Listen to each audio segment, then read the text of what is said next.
السلام عليكم ورحمة الله وبركاته. في هذا الفيديو الخاص بنا سنتكلم على كل من الموعد والتوقيت والقناة الناقلة بين كل من نادي مولودية الجزائر ونادي الرياضي القسنطيني، وذلك في الجولة 17 من الدوري الجزائري.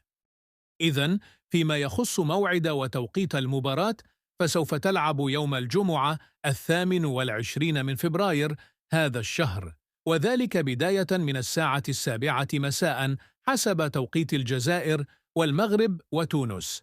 أما بخصوص القناة الناقلة فسوف تنقل على قناة الشبابية للتلفزيون العمومي الجزائري.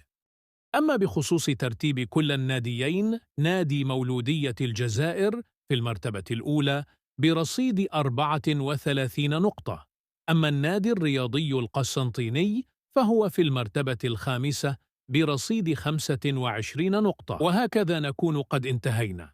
أقول لكم لا تنسوا الصلاة على رسول الله عليه أفضل الصلاة والسلام.